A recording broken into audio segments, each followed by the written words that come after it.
Bonjour Éric Coquerel. Bonjour. Samedi, dans les rues d'Orléans, un rabbin a été agressé devant son fils de 9 ans, roué de coups parce qu'il est juif. Est-ce qu'il y a, selon vous, en ce moment en France, ce qu'on appelle un antisémitisme d'atmosphère ? Je ne sais pas très bien ce que ça veut dire, ça. Manifestement, et d'ailleurs les chiffres qui sont sortis il y a quelques jours du ministère de l'Intérieur le montrent. Je précise les chiffres, 62% des actes anti-religieux en France sont des actes antisémites. Et je rappelle que les Français de confession juive ne représentent qu'environ 0,7% de la population. Oui, alors pour être précis, en fait, quand vous regardez les crimes et les délits, dont il y a une augmentation de plus 11%, il y en a plus de 9000. C'est-à-dire ceux qui sont déclarés, qui donnent lieu à des peines. Les personnes originaires d'Afrique sont toujours les plus grandes victimes, malheureusement, de ces crimes. Oui, mais on voit une explosion.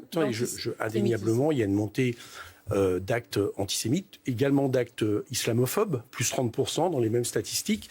Donc c'est clair qu'il y a quelque chose auquel on assiste en France.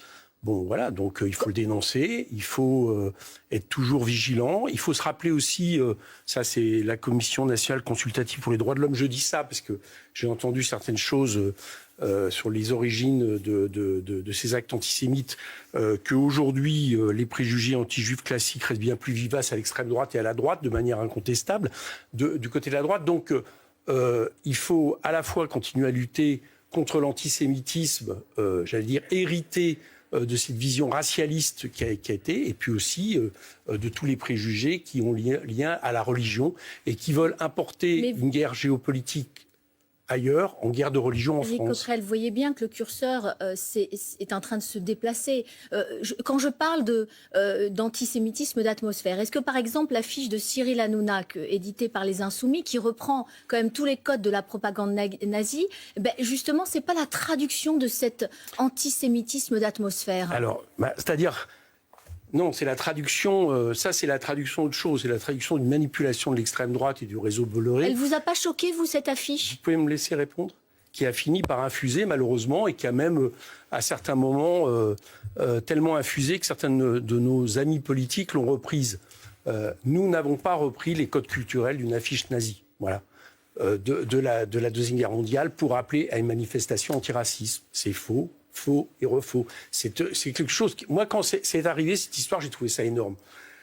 Vous savez que c'est venu du visuel où des groupes d'extrême droite ont mis le visuel de cette affiche dénonçant les Juifs pendant la Deuxième Guerre mondiale à côté du visuel que nous avons fait d'Hanouna.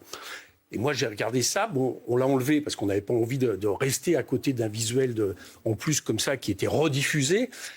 Et très franchement, j'ai été étonné quand j'ai commencé à entendre des médias reprendre le discours de l'extrême droite. Donc vous, il ne vous a pas choqué du tout. Et c'est pas le problème de choquer. Le problème, si, quand même. Jean-Luc Mélenchon, il dit qu'elle n'est pas du tout antisémite. Je vous réponds, nous n'avons pas... Est-ce que vous imaginez 2 secondes que la plus grosse formation de gauche dans ce pays, qui a fait de la lutte contre tous les racismes, y compris l'antisémitisme, quelque part, un de ses principes de base, qui appelle à une manifestation antiraciste, va reprendre les codes culturels d'une affiche nazie de la Deuxième Guerre mondiale qui dénonce les Juifs. C'est tellement gros, malheureusement, ce que je constate, c'est que ça a pris. Bon, ça a pris parce que ça fait maintenant plusieurs années. Le 23 mars, le jour où malheureusement a été agressé ce rabbin à qui je redis toute ma solidarité ainsi qu'à ses proches et à toute la communauté juive d'Orléans.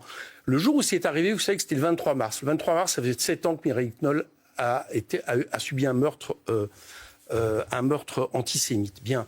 Eh bien, souvenez-vous que Mireille Knoll, le CRIF, à l'époque, nous avons dit que nous n'étions pas bienvenus du fait de notre positionnement par rapport à Israël. Donc, je vous le dis, on a... J'entends ce que vous dites. Non, je vais finir. Nous subissons un rayon paralysant que M.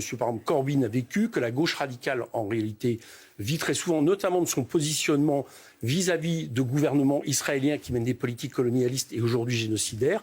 Et c'est ce que nous subissons. Ce que je constate malheureusement, c'est que pour X raisons, c'est même repris auprès des élites. Donc, par rapport à ça, ça nous invite à être parfaits, ça c'est clair, mais à ne pas non plus accepter qu'on nous traite d'antisémites, alors que tous les chiffres montrent que c'est la droite et l'extrême droite qui sont de ce point de vue-là, malheureusement des mauvais exemples. Parce que sinon, c'est un monologue et c'est moins drôle. si je vous pose toutes ces questions, c'est que certains, au sein du gouvernement, je pense à Gérald Darmanin, ils pointent l'ambiguïté des insoumis sur cette question. Bruno Retailleau, qui estime que l'extrême gauche, sous couvert de l'antisionisme, attise les braises de l'antisémitisme. Okay. Et quand Jean-Luc Mélenchon lui-même dit que l'antisémitisme en France est résiduel, ça pose des questions. Donc je vais vous répondre tour à tour. Alors, vous savez, Jean-Luc Mélenchon, je ne vais pas revenir sur la question résiduelle, il avait dit que c'était persistant, c'est ça qu'il avait voulu dire. Mais vous savez, quand, quelque part, on vous traite de la pire des infamies, il ne faut pas toujours s'attendre à ce qu'on ait des réponses parfaites. Maintenant, je vais venir à M. Darmanin. M. Darmanin, il a écrit un bouquin il y a 2 ans sur Napoléon, où il se fait l'éloge de la politique antisémite de Napoléon par rapport aux Juifs, et il dit qu'il faudrait aujourd'hui l'utiliser par rapport aux musulmans. Donc, on n'a pas de leçon à recevoir. Et on a encore moins de leçons à recevoir de M. Darmanin, M. Retailleau. J'ai vu M. Valls aussi. Gérald Darmanin ? Je vous dis simplement que, puisqu'on parle d'ambiguïté, il fait un bouquin qui s'appelle « Le séparatisme islamisme », où il fait l'exégèse de la politique antisémite de Napoléon vis-à-vis des Juifs, en disant qu'il faut le faire vis-à-vis des musulmans. Donc vous voyez bien que les préjugés anti-juifs, eh bien, même au niveau du gouvernement et de ceux qui, soi-disant, défendent aujourd'hui la communauté juive en France, eh bien, de ce point de vue-là, ça fait des dégâts. Mais je vais y venir. Je vous ai parlé tout à l'heure, je vous ai dit quelque chose.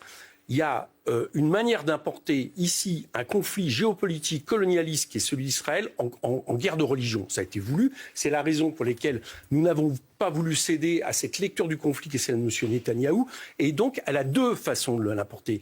Il y a l'idée de dire, d'une manière, faire un trait d'égalité entre nos concitoyens juifs et le gouvernement raciste d'extrême droite, M. Netanyahou. Nous devons le récuser. Et je parle à tous ceux qui pourraient être tentés par ça. Je leur demande de toujours faire la différence. Il n'y a pas de trait d'égalité. On ne doit pas essentialiser ce conflit. Mais il y a l'inverse. C'est-à-dire de mettre... Vous en avez fait aussi la question palestinienne, vous en avez fait aussi votre combat principal. Comme M. Valls l'a fait hier, par exemple, que le monde arabo-musulman, de facto, serait antisémite. D'expliquer, comme M. Retailleau le fait, qu'il y a les Français de papier reprenant les discours de Vichy, remettant en question le droit du sol et, quelque part, développant en réalité une politique raciste et islamophobe dans ce pays. Donc tous ces gens-là concourent en réalité, je vais vous dire quoi, à diviser le pays, à opposer les uns aux autres.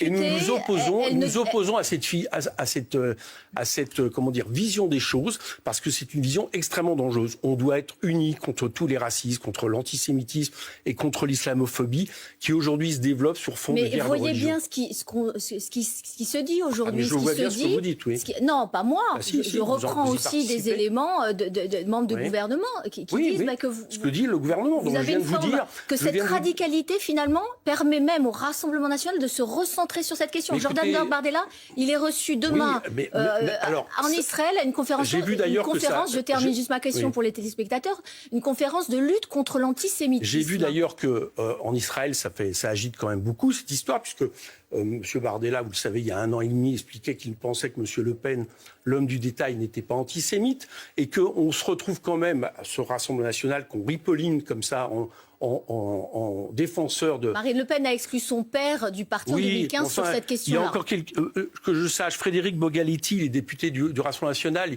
il avait une librairie négationniste, il vendait des bouquins antisémites. Il n'y a pas longtemps, il y a un groupe Facebook du Rassemblement national dans lequel il y avait des propos antisémites. Donc vous dites quoi, le RN est toujours antisémite ? Mais je pense que le RN est raciste, et que quand vous êtes raciste, vous êtes également antisémite. Vous savez, c'est la phrase de Frantz Fanon, qui dit attention, il parle par rapport à toutes les personnes qui sont noires de peau, attention, derrière le racisme, il y a toujours l'antisémitisme qui se cache.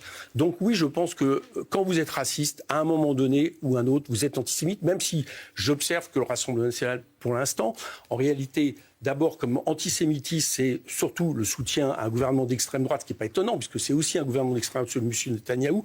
Et j'observe qu'effectivement, l'antisémitisme aujourd'hui de l'extrême droite dominant, c'est l'islamophobie. Mais les deux, quelque part, c'est ça que je veux dire, c'est que les deux, malheureusement, islamophobie et antisémitisme, j'allais dire, se rejoignent dans quelque chose qui est la division du peuple français. Et de ce point de vue-là, les personnes du gouvernement que vous m'avez citées, M. Valls, hier encore, je le répète, ça ne vous choque pas, vous, que M. Valls estime que le monde arabo-musulman est antisémite de fait, essentialise le monde arabo-musulman. Tous ces gens-là concourent à la même chose. Donc moi, je le répète, on doit être tous unis contre toutes les formes de racisme et contre l'antisémitisme qui en fait évidemment partie.